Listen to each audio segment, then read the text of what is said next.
Hey,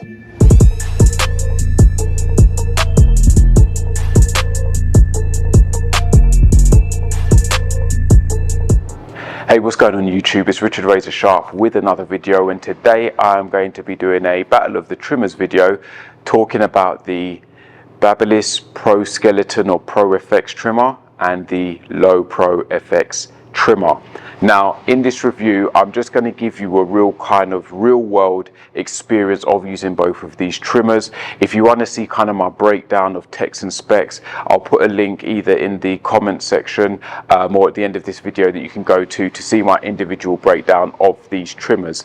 But let's just talk about my experience of using these trimmers and which one I would go for and who I think they may be for.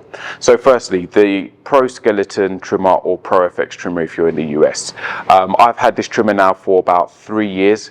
It has been faithful, it has been strong, it has been sturdy, really strong clipper. It's got this all metal housing, very robust. And then I've had the Low Pro FX trimmer for about 4 months now, been giving it some heavy usage, and I like using both of them, okay? But now let's do a little bit of a comparison. The first thing you'll notice is the weight difference. The Pro Skeleton trimmer is heavier because it has that all metal housing. The Low Pro FX is lighter because it has plastic housing on the back but a metal plate on the front. But what I do like about the Low Pro FX is the recess it has here, the finger or thumb recess. So if you're shaping up, nice little recess there for shaping up. And then if you're balding out, you can use it as a thumb recess, and that's really good as well. The Pro FX trimmer, still very comfortable in the hand with that round body, cylinder shaped body. I find it just fits very well in the hand as well. So it really is down to personal preference in that regard. Now, as it pertains to battery life, the Pro Skeleton trimmer required a 3-hour charge and delivered 2 hours of battery life. But there's a significant improvement with the Pro FX trimmer where you get 4 hours battery life from a 3-hour charge. So Babyliss doubled it. That's all good.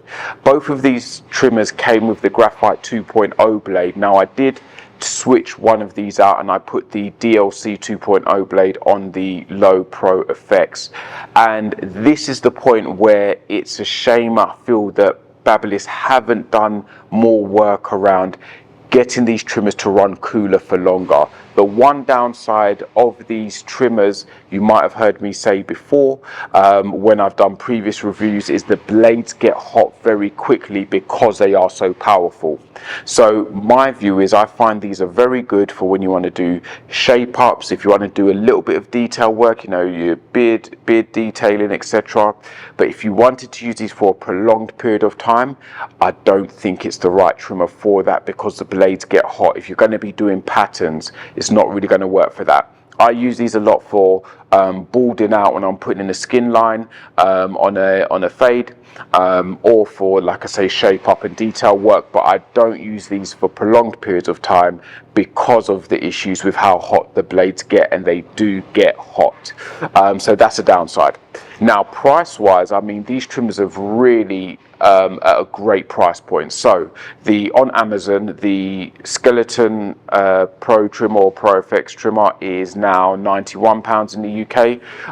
The Low Pro FX is actually £63, which for me feels like an absolute bargain, because like I say, if you want something for shaping up, for balding out, for detail work, then these are fantastic for that in my view, and I love the power that they deliver.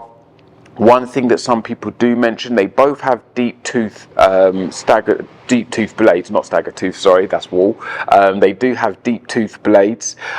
Some people find that can cause it to catch a bit. Now my experience is, as long as you keep these blades well oiled, you shouldn't get too much of that issue, and as long as you're using it correctly. If you're digging into the head to try and bald out, then you'll get that issue. But if you just glide up, shouldn't have a problem. That's my personal view and my personal take. So I guess the case is, who are these for? Well, one, pro barbers can definitely use both of these and get good results, especially when it comes to doing good shape ups. They both do come with zero gap. You might want to adjust that a little bit, but I always say be very careful adjusting these because of how powerful they are. You could easily start cutting people if you don't do a good adjustment on the blades. But I think they're pretty good the way they come, zero gap, but it's up to you if you want to adjust that. I think these are good for pro barbers. I also think they're good for people just at home who want a good, decent trimmer that's going to be good for doing shape ups, beard shapes and trims. I think it's great for that. So I guess to the question, which one would I choose if I had to take one?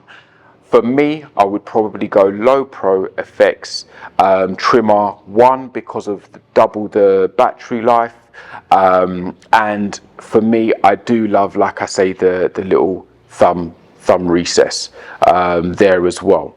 Now, in terms of wear and tear, I'll just try and show you one thing I do think is a little bit of a shame. It feels like the wear and tear on the Low Pro FX, it's already scuffed a bit. Only after 4 months usage, yeah, some of the paint's kind of chipped off. On the Pro Skeleton, as you can see, paint's kind of chipped off around there, but I've had this trimmer now, I say three years. So that for me is not too bad at all.